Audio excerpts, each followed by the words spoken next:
രാഷ്ട്രീയമോ മതമോ നോക്കാതെ മലയാളികളുടെ ഏറ്റവും കൂടുതൽ സപ്പോർട്ട് കിട്ടിയ ഒരു ഇഷ്യൂ ആയിരുന്നു ദിയ കൃഷ്ണയുടേത്. പ്രതികളെന്ന് സംശയിക്കുന്ന ആ 3 പെൺകുട്ടികളുടെ ഇൻ്റർവ്യൂ കാണുമ്പോൾ തന്നെ മനസ്സിലാവും അവർ തന്നെയാണ് തെറ്റ് ചെയ്തതെന്ന്. രാഷ്ട്രീയപരമായും ജാതിപരമായും വേറൊരു തലത്തിൽ പോവേണ്ട ഒരു കേസിനെ സത്യത്തിൻ്റെ ഭാഗത്ത് തന്നെ ഉറച്ചു നിൽക്കാൻ ഹെൽപ്പ് ചെയ്തത് നമ്മൾ മലയാളികൾ തന്നെയാണ്. ദിയ കൃഷ്ണ വളരെ മിടുക്കിയായിട്ടുള്ള ഒരു ഇൻഫ്ലുവൻസറാണ്. കാരണം ഇതൊന്നുമല്ല, നമ്മളുടെ ചാനലിൽ നമ്മൾ ഏറ്റവും കൂടുതൽ പറയുന്നത് എപ്പോഴും പഠനത്തെക്കുറിച്ചല്ലേ. പഠിക്കണം, ജോലി വാങ്ങണം, സെറ്റിലാവണം. അങ്ങനെ അല്ലാതെ സെറ്റിലാവാം എന്ന് തെളിയിച്ച ഒരു ഇൻഫ്ലുവൻസറാണ് ദിയ കൃഷ്ണ. അതായത് അടിസ്ഥാനപരമായിട്ടുള്ള ഒരു വിദ്യാഭ്യാസം നേടിയ ശേഷം തൻ്റേതായ കഴിവുകൊണ്ട് ഒരു ബിസിനസ് ഡെവലപ്പ് ചെയ്തെടുത്ത മിടുക്കി കുട്ടിയാണ് ദിയ. നമ്മളിൽ പലർക്കും ചിലപ്പോൾ ഉന്നത വിദ്യാഭ്യാസത്തിന് പോകാനുള്ള കഴിവില്ലായിരിക്കും. പക്ഷേ ഇങ്ങനെയും നമുക്ക് ജീവിതത്തിൽ സക്സസ് ആവാം എന്ന് ദിയ കൃഷ്ണ തെളിയിച്ചു തന്നു. 69 ലക്ഷത്തിൻ്റെ സ്കാം എന്ന് നമ്മൾ കേൾക്കുമ്പോൾ അതിൽ കൂടുതൽ അവർക്ക് വരുമാനം ഉണ്ടാകും അല്ലേ. അപ്പോൾ ബേസിക്കായിട്ടുള്ള ഒരു നോളജ് നേടിയ പെൺകുട്ടി ഇത്രയും 69 എന്ന് പറയുമ്പോൾ 1 കോടിയോളം അടുപ്പിച്ച് വരുമാനം ഉണ്ടായേക്കാം. അത്രയും നേടുന്നുണ്ടെങ്കിൽ അതതിൻ്റെ മിടുക്കും കഴിവും ഹാർഡ് വർക്കുമാണ്. നന്നായിട്ട് കഠിനാധ്വാനം ചെയ്താൽ മാത്രമേ ഈ ഒരു ലെവലിൽ എത്താൻ കഴിയുള്ളൂ. അതിന് വേണ്ടിയിട്ട് ആ കുട്ടി സ്ഥിരം ഫോട്ടോഷൂട്ട് നടത്തും, പ്രോഡക്റ്റിൻ്റെ ഫോട്ടോഷൂട്ട് നടത്തും, അങ്ങനെ ഒരുപാട് കാര്യങ്ങൾ സ്ഥിരം വ്ളോഗ് ചെയ്യും. നന്നായിട്ട് ഹാർഡ് വർക്ക് ചെയ്ത് ഡെവലപ്പ് ചെയ്തെടുത്തൊരു ബിസിനസ്സാണത്. പഠിക്കുന്ന കുട്ടികൾക്ക് ഇത് ചെയ്യാവുന്നതാണ്. അതായത് ഏത് ബിസിനസ്സാണെങ്കിലും പഠിക്കുന്നതിനോടൊപ്പം അല്ലെങ്കിൽ ജോലി ചെയ്യുന്നതിനോടൊപ്പം ഇനി ഇത് രണ്ടും ഇല്ലെങ്കിൽ തന്നെയും ഇങ്ങനത്തെ ബിസിനസ്സുകൾ ചെയ്ത് നമുക്ക് കയറി വരാവുന്നതാണ്.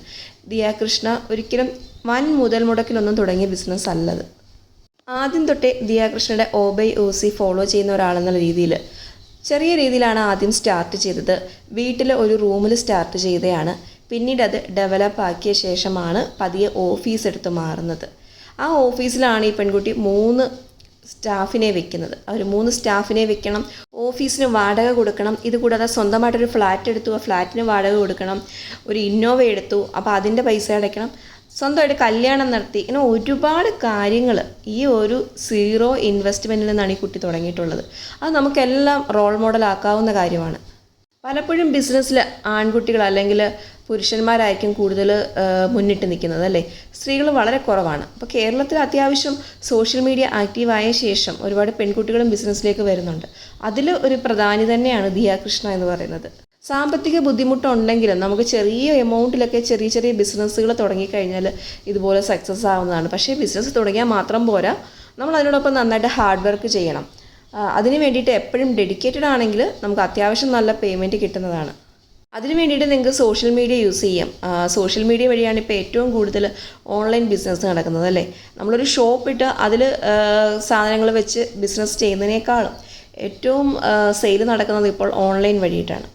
അതിന് വേണ്ടിയിട്ട് നിങ്ങൾക്ക് യൂട്യൂബും ഇൻസ്റ്റാഗ്രാമും ഫേസ്ബുക്കും ഒക്കെ ഉപയോഗിക്കാം. നിങ്ങൾ ഏത് പ്രോഡക്റ്റ് ആണെങ്കിലും, ഇതിപ്പോൾ മേക്കപ്പ് ആവട്ടെ, എന്താണെങ്കിലും ഏത് പ്രോഡക്റ്റ് ആണെങ്കിലും അതിനെക്കുറിച്ച് നിരന്തരം ഡെയിലി ഓരോ പോസ്റ്റുകൾ ഇടുക. ഈ ഒരു പ്രോഡക്റ്റ് നമ്മുടെ കടയിൽ അവൈലബിൾ ആണ് എന്നുള്ള രീതിയിൽ ഡെയിലി നമ്മൾ പ്രൊമോട്ട് ചെയ്തുകൊണ്ടിരുന്നു കഴിഞ്ഞാൽ ആൾക്കാർ ശ്രദ്ധിക്കാൻ തുടങ്ങും. അല്ലാതെ 1-2 പോസ്റ്റ് ഇട്ട ശേഷം പിന്നെ അനങ്ങാതിരുന്നു കഴിഞ്ഞാൽ അത് ഒരിക്കലും മുൻപോട്ട് വരികയില്ല. പക്ഷേ ഡെയിലി നമ്മൾ അതിന് വേണ്ടിയിട്ട് ഹാർഡ് വർക്ക് ചെയ്യുവാണെങ്കിൽ ഉറപ്പായിട്ടും സക്സസ് ആവുന്നതാണ്.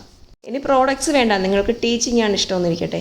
അപ്പോൾ നിങ്ങൾക്ക് PSC കോച്ചിങ്ങോ അല്ലെങ്കിൽ നിങ്ങൾ PSC ഏതെങ്കിലും ഒരു സബ്ജക്റ്റ് എടുത്തിട്ടോ അല്ലെങ്കിൽ നിങ്ങൾക്ക് +2നോ നീറ്റിനോ അങ്ങനെ ഏതെങ്കിലും ട്യൂഷൻ ക്ലാസ്സുകൾ നിങ്ങൾക്ക് തുടങ്ങാവുന്നതാണ്. ഇപ്പോൾ യൂട്യൂബിൽ തന്നെ നിങ്ങൾ ഫ്രീ ആയിട്ട്, ഇപ്പോൾ ഞാൻ ഫുഡ് സേഫ്റ്റിയുടെ ക്ലാസ് ആദ്യം എല്ലാം ഫ്രീ ആയിട്ട് യൂട്യൂബിൽ ക്ലാസ്സുകൾ ചെയ്തു. അപ്പോൾ ഒരുപാട് ഫോളോവേഴ്സ് വരും. അതിനുശേഷം നമുക്ക് ബുക്ക് ഇറക്കാം അതിനെക്കുറിച്ച്. അതല്ലെങ്കിൽ നമുക്ക് ക്ലാസ് ഓൺലൈൻ പേയ്മെൻറ്റ് വെച്ചിട്ട് ക്ലാസ്സുകൾ ചെയ്യാം. അപ്പോൾ നമ്മൾ ഓൾറെഡി യൂട്യൂബിലും ഇൻസ്റ്റയിലൊക്കെ ക്ലാസ്സുകൾ ചെയ്ത ആളുകൾക്ക് പരിചയമുണ്ട്, ഇന്ന ആളിങ്ങനെ രീതിയിൽ പഠിപ്പിക്കുമെന്നവർക്ക് അറിയാം. അപ്പോൾ അവർ ആ ഒരു വിശ്വാസത്തിൽ നമ്മുടെ ക്ലാസ്സുകൾ വാങ്ങുന്നതാണ്. അങ്ങനെ വേണമെങ്കിൽ നിങ്ങൾക്ക് ബിസിനസ് ചെയ്യാം. ഇനി ഒന്നുമില്ല, നിങ്ങൾക്ക് ഇപ്പോൾ ഡിഗ്രി മാത്രമേ ഉള്ളൂവെങ്കിൽ നിങ്ങൾക്ക് +2ന് പഠിപ്പിക്കാം, 10th പഠിപ്പിക്കാം, 5ാം ക്ലാസ് വരെയുള്ള കുട്ടികളെ പഠിപ്പിക്കാം, ഏത് ക്ലാസ്സിനെ വേണമെങ്കിലും നിങ്ങൾക്ക് പഠിപ്പിക്കാം. അപ്പോൾ അങ്ങനെ വേണമെങ്കിലും നമുക്ക് ബിസിനസ് ചെയ്യാം. ഇങ്ങനെ 100,000 ബിസിനസ് ഐഡിയാസ് നമ്മുടെ മുമ്പിലുണ്ട്. നമുക്ക് ഏതാണ് പറ്റുന്നത് നമ്മൾ തന്നെ കണ്ടുപിടിക്കുക. നമുക്ക് പറ്റാഴിക ഒന്നുമില്ല കേട്ടോ. എന്തെങ്കിലുമൊക്കെ ഒരു കഴിവ് നമുക്കുണ്ടാവും. ആ കഴിവ് കണ്ടെത്തുക. അത് ചെറിയ രീതിയിൽ, അത് നമ്മൾ ഒരുപാട് കൊട്ടി ആഘോഷിക്കാനൊന്നും പാടില്ല. ചെറിയ രീതിയിൽ ആരും അറിയാതെ തുടങ്ങുക, ഓൺലൈൻ വഴി പ്രൊമോട്ട് ചെയ്ത് പോവുക.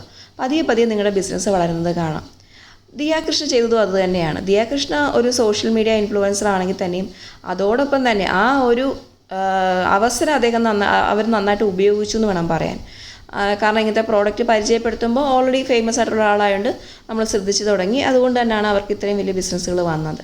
അപ്പോൾ കിട്ടുന്ന ചാൻസുകൾ പരമാവധി പ്രയോജനപ്പെടുത്തുക. അല്ലാതെ നമ്മളെല്ലാം പൊട്ടിപ്പോയ ശേഷം ഒന്നും ഇല്ലാതിരുന്നിട്ട് അപ്പോൾ സീറോയിൽ നിന്ന് തുടങ്ങിയിട്ട് കാര്യമില്ല. ഇപ്പോഴേ തുടങ്ങുക. നിങ്ങൾ സ്റ്റുഡൻ്റ് ആണെങ്കിലും ജോലിയുള്ളവരാണെങ്കിലും വെറുതെ ഇരിക്കുന്നവരാണെങ്കിലും ചെറിയൊരു ബിസിനസ് സൈഡിൽ കൂടെ തുടങ്ങുന്നത് നല്ലതായിരിക്കും.